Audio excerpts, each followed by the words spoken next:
What's going on, guys? So, got a couple racks of ribs here. We're going to season up for tomorrow in the smoker. And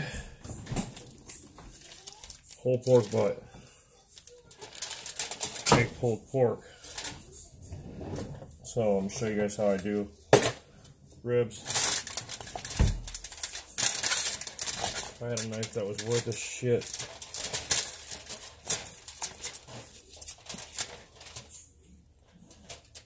These are just cheap ribs that were on sale at Kroger. So, you know, it's on sale. It's on sale, it's for me. Or in other words, I always say, if it's free, it's for me. So, let me get my garbage can.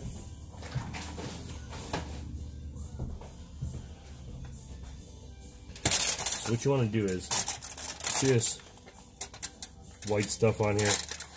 It's a rib membrane. Just want to grab, and if you have a little practice at it, you can get almost the whole thing off one scoop. You don't want to eat that. That ain't gonna be very good. Set that aside. I'm gonna give these ribs a rinse in the sink. Set one rack in there for now. Pull this other rack out.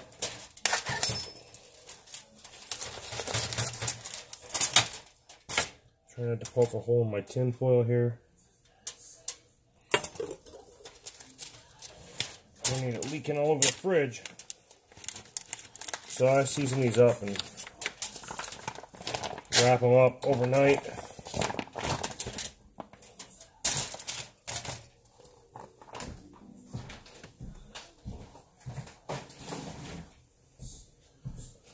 Wrap them up overnight. A lot of people have different methods how they do their ribs.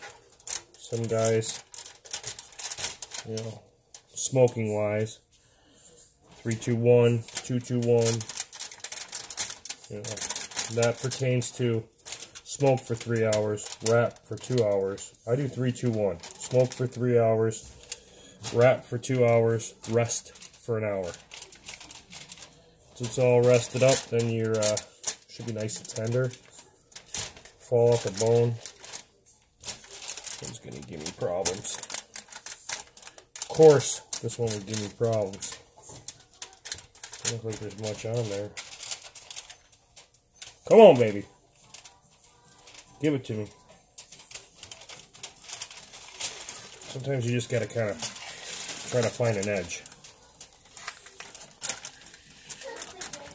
Sometimes it's a little hard to find, but a little bit of work to get it. Sometimes it likes to come off in little chunks. You gotta sit there and work at it for an hour. At that point, I just get as much off as I can and say, forget it. Good enough.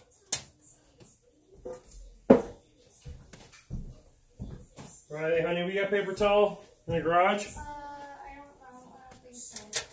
Okay. Well, I guess I'm out of paper towel. You want me to check? Yeah, you want to check for me, honey? Okay.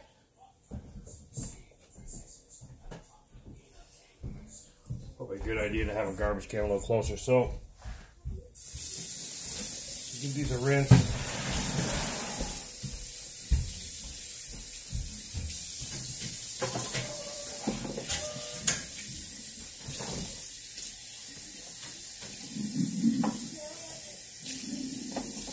No paper towel? Alright, let me have it, honey. Ready? You know what? I'm going to take these gloves off because it ain't nothing but a pain in my ass right now. Thank you.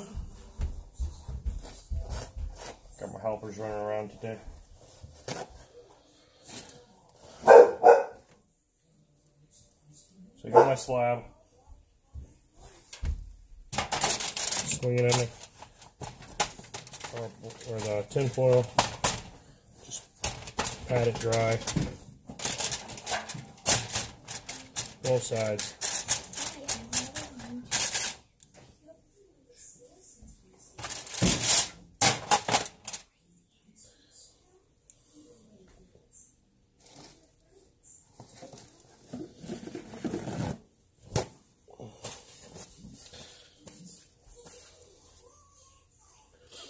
It really isn't liking that light, is it?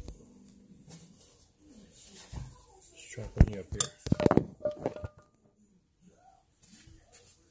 So, I got a pork seasoning I make up. I'm not going to tell you what's in there. I'll tell you a few ingredients that are in there. Pork, I always use paprika, smoked paprika preferably, some kosher salt, black pepper. I put a little cayenne pepper in mine to give it a little zing, a little bit of heat.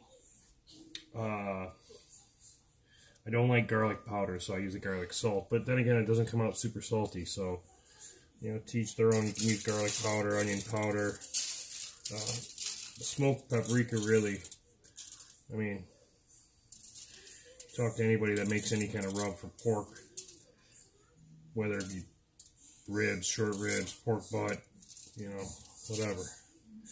Don't matter. They're putting paprika in their rub. Get a good amount of seasoning on them ribs. When I say a good amount of seasoning, I mean a good amount of seasoning. If you think you put too much, you should probably put some more. These are going to sit overnight in the tin foil. And I'm actually going to, when I take them, I pat them down a little bit. When I take them out, I'm actually going to re-season them again. Both sides. You don't have to go as heavy on the back as you do on the front, but I like to get a good amount of seasoning on them ribs. All in there. Put them bone side down in the tin foil. Get you a nice little shot here of these ribs. There's a nice, good amount of seasoning on there, okay?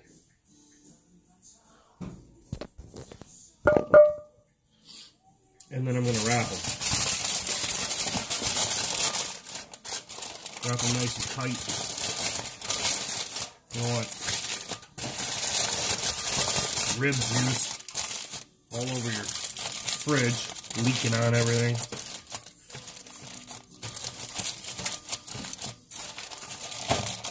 We'll sit them in the fridge overnight.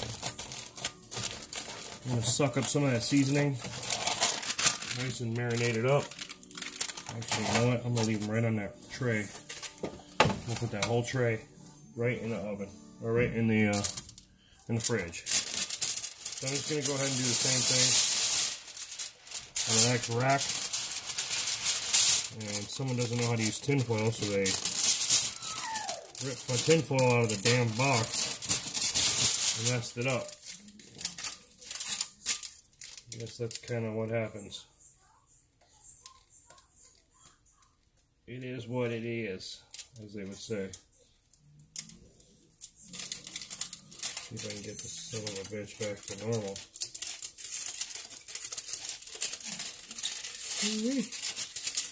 Wham!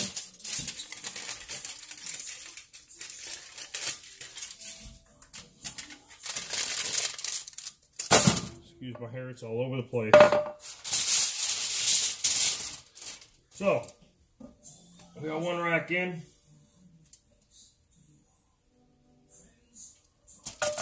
One rack to go. Everything patted down. Dry it off a little bit. You know, water on there. Some guys use olive oil and coat their ribs with a little olive oil to get the seasoning to stick. You know, I really never really had a problem with seasoning sticking to ribs or any kind of pork. You know, rinse it down and throw your seasoning on there. You shouldn't really have a problem because your pork's going to be wet. So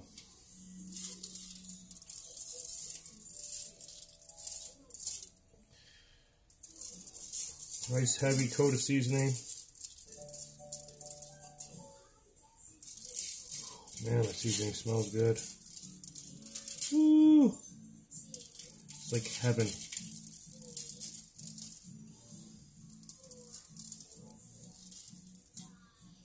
It's like midget porn. Perfect. Just kidding, that ain't right. That ain't right. Wrap this up. Nice and tight. You know. The dog's always barking at something.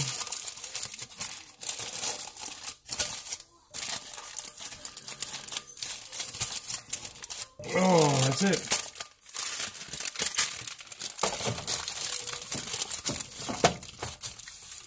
That's it. Now, for the pork butt. I like to roll me out a nice piece of tinfoil on the counter. So that way I don't have to worry about getting a counter full of pork juice.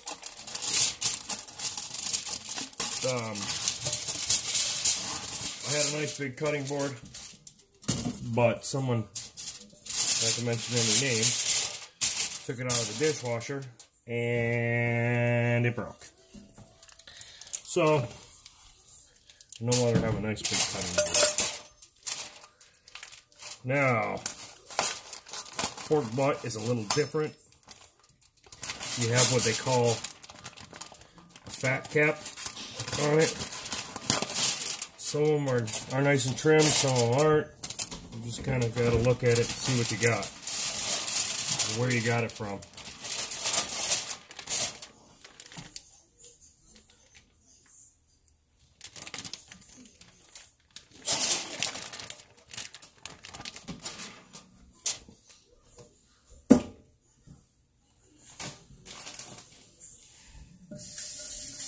Rinse it off, cold water.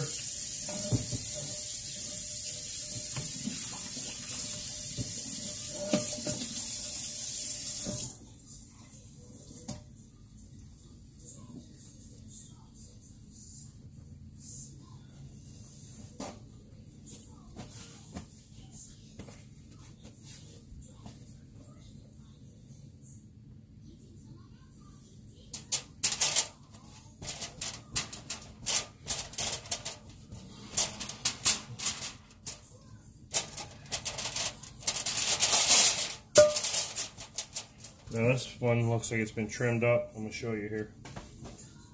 Let's see if I can.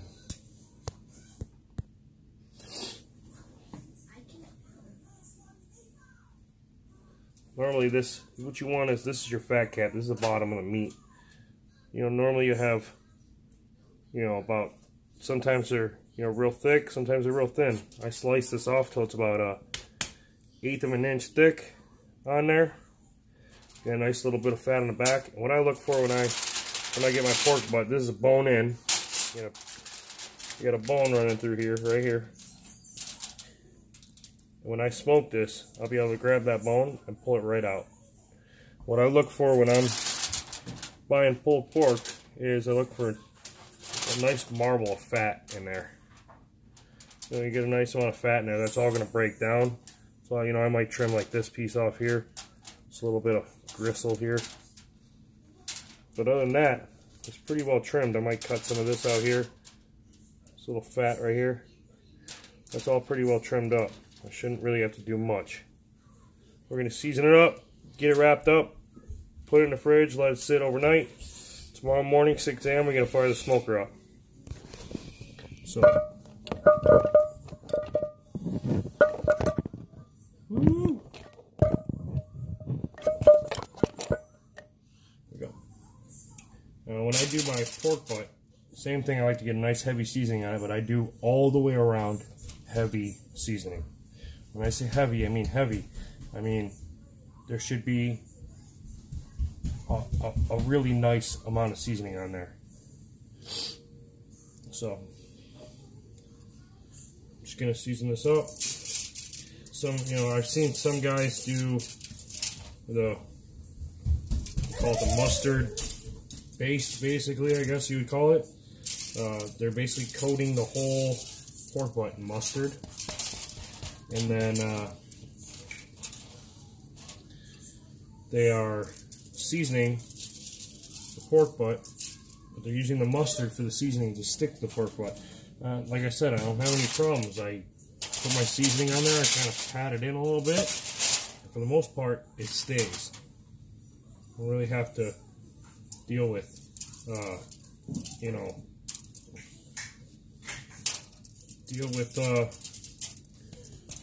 trying to get seasoning to stick.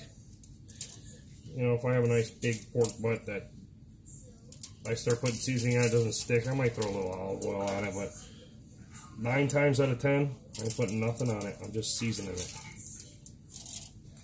If it falls off, it falls off. I'm going to wrap it up and re-season it tomorrow again before I put it in the smoker. And all this salt that's in the seasoning is going to, seep in there. It's going to get this pork butt's going to get nice and moist again. All the juices are going to kind of start to break down in there. All that salt working on that meat. And then, it'll be nice and wet, so when I put seasoning on in the morning, it's just going to stick right to it. Problem solved. So I got some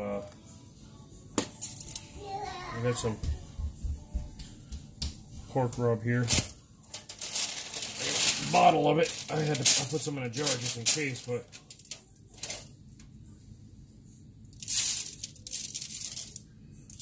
see what I'm talking about? Nice heavy seasoning on there. Give it a little pat it in.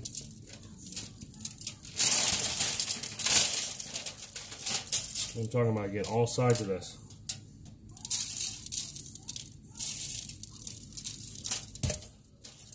It doesn't sound good when you say you're putting a ton of seasoning on there, but trust me, Kroger run a special on pork butt, 99 cents a pound. You get an 8 or 9 pound pork butt for $9. And you're going to feed a lot of people. So I wouldn't really worry. Worst case scenario, I highly doubt you're putting too much seasoning on there. I mean, I could really load this thing up and you're not going to have too much on there. If anything, you're not going to have enough on there. Stop playing with your meat, Nick. Let me wash these hands real quick.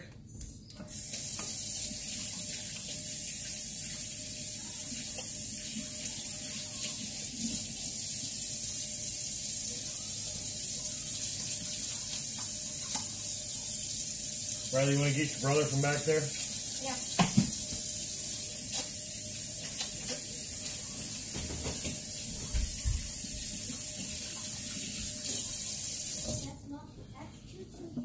All right. Now. Yeah, go ahead.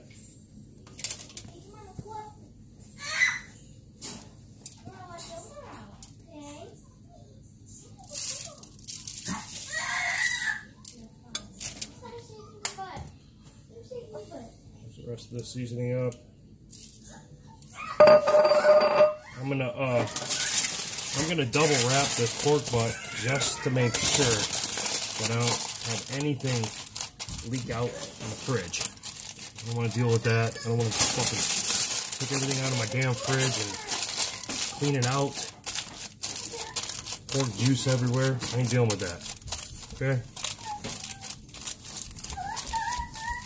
There's one wrap.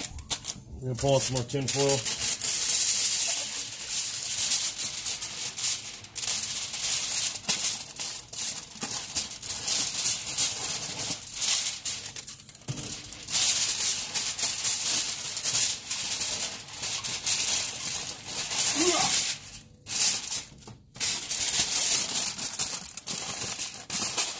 Buy the nice heavy-duty aluminum foil, for when you wrap it, it'll stay real tight. Holds the heat in a lot better than that dollar store crap. So, we got 2 racks of ribs, whole pork butt, about a 8 or 9 pounder. You'll let them sit in the fridge overnight. In the morning, I'm gonna keep these in the fridge. I'm not going to let them warm up, or you know, some guys like to set. I've heard some people like to take their pork out, set it on the counter for an hour while they let the smoker warm up and get it up to room temp. And no, I don't do that. I go right from the fridge, right to the smoker. Okay. Do the same thing. I do. You won't have no problems. Got my ribs on a rack, on a baking sheet. I'm gonna put my pulled pork on a baking sheet.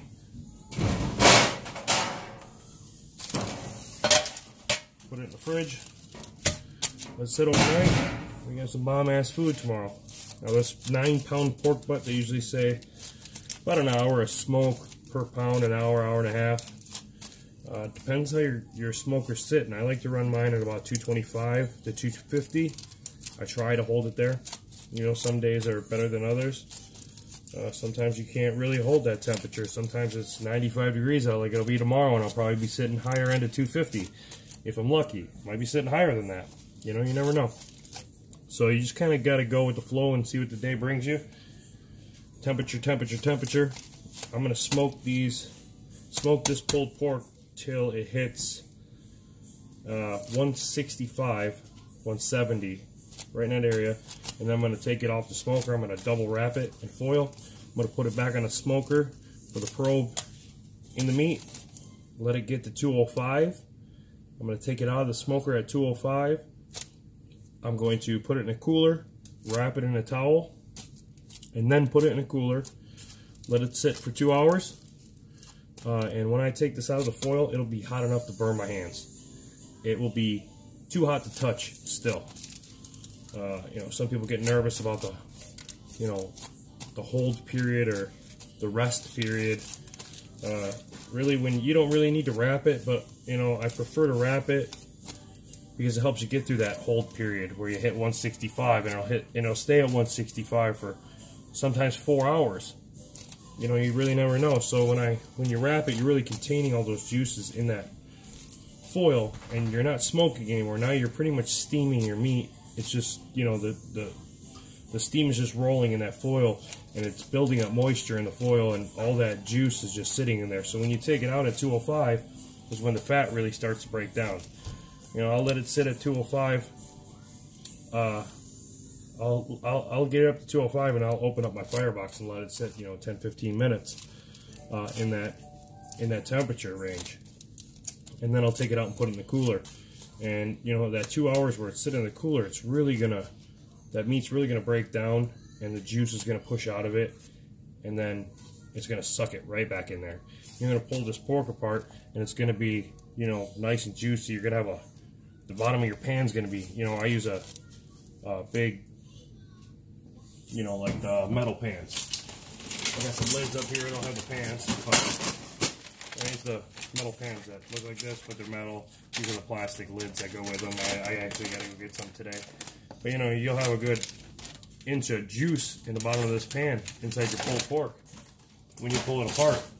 So that's pretty much it for, you know, how I prep my pulled pork and my ribs to soak overnight. Well, to marinade in a dry rub overnight. And then take a look at that barbecue sauce we made yesterday. I did a video on Facebook. I didn't get a chance to do it on YouTube, so I'll basically walk you through on how I did that briefly, and let's just see about how much you can make with the recipe that I use. So give me a second. Let me pop this stuff in the fridge, and I'll go from there.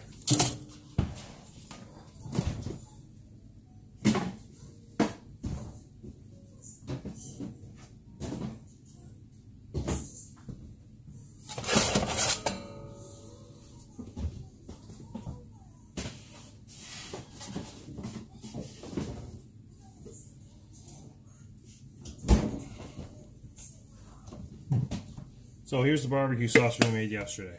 Okay. You see it's nice and thick. It's not watery. It's not super chunky. It's like a regular barbecue sauce, okay? You can make this for, I mean, just about as much as it's going to cost you at the damn grocery store for a bottle of barbecue sauce. I take a medium yellow onion and I chop it up real fine in a small pot. Put it in a small pot with about 2 tablespoons of butter. Get that cooked up, and the onion nice and translucent, as they call it. Start to break down that onion a little bit, and then you'll throw yourself in 2 tablespoons of minced garlic, finely minced garlic. Get that nice and fragrant. It takes about 30 seconds, and then you're going to drop in your pot. I pre-mix it and put it to the side, so that way when I'm ready I can throw it in there. 2 cups of ketchup, 1/3 cup of apple cider vinegar, 1/3 cup of molasses, 1/3 cup of dark brown sugar, and I throw a tablespoon of chili powder, half a teaspoon of cayenne pepper. You know, I like it a little bit more spicy, so sometimes I add a teaspoon and a half. But, you know, a teaspoon of cayenne pepper in this big mason jar, I mean, you're not going to be burning your mouth off. Add cayenne pepper, black pepper. What else is in there? Said 2 cups of ketchup. Yeah, you're going to mix all that together. You're going to bring that to a boil, and then you're going to turn it down to low and let it simmer for about a half an hour. Once it's done simmering for half an hour, make sure you're stirring it while it's simmering. You will burn it to the bottom of the pan. Once it's done simmering, it's all, you know, nice and blended together. I throw it in a blender, spin it through the blender real quick, and then I pour it in a mason jar. Let it cool down a little bit on the counter, you know, so I'm not putting a burning hot jar of barbecue sauce in the fridge. I throw the cap on it, put it in the fridge. And it's good for about a month. So this won't, you know, this isn't gonna last a month. I'll have most of this gone tomorrow between those ribs and that pulled pork. So that's pretty much that, man. You know, try it out. Let me know how you like it. Hit the like button and subscribe. And we'll see you tomorrow morning. We'll fire up a video on how I start my smoker and get everything rolling out there. Take it easy.